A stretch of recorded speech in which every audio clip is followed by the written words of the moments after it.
So now we know how science of learning as a field of study different from other subjects.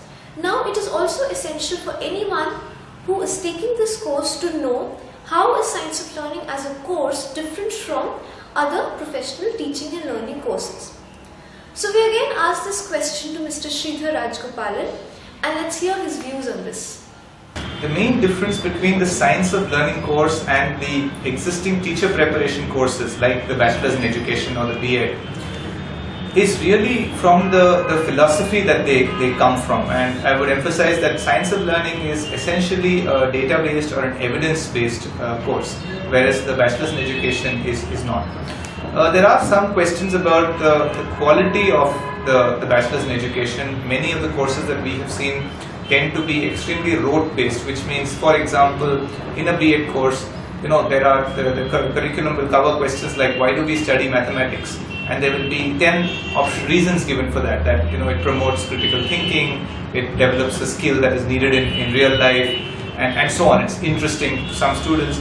And in the B.Ed course, the trainee teachers are actually expected to learn these reasons, and then in the exam they are asked, why do we teach mathematics, and they are expected to write those reasons. So this is the classic, what we call the rote-based approach, where whether or not you really appreciate why we teach mathematics and have really understood how it is to be done, as long as you were able to list these reasons, you've kind of met what the B.Ed tests for. This is not the ideal B.Ed, but this is a lot of what actually happens today, at least in India, in the B.Ed on the ground. Now, so this is in practice a difference, and it's partly a quality related difference. But let me come back to the point of, even at a philosophy level, the B.Ed is different from the Science of Learning, and that relates to the fact that the Science of Learning is so let me try and give 2 or 3 reasons. One of them relates to evidence and the use of evidence. How do children actually answer? What are the difficulties children actually face when we are doing this?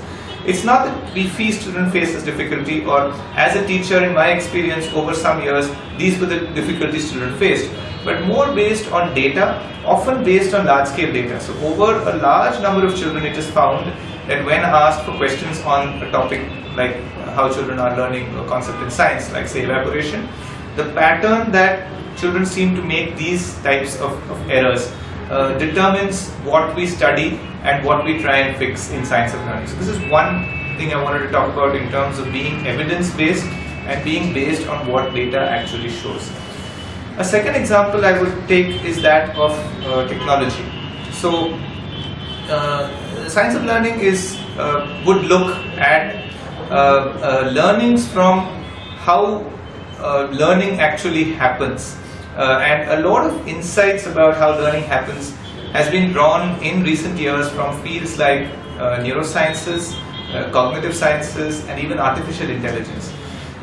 This is a completely new input that is not used in traditional courses like the B.Ed, and would actually be an important part of the course in a Science of Learning course.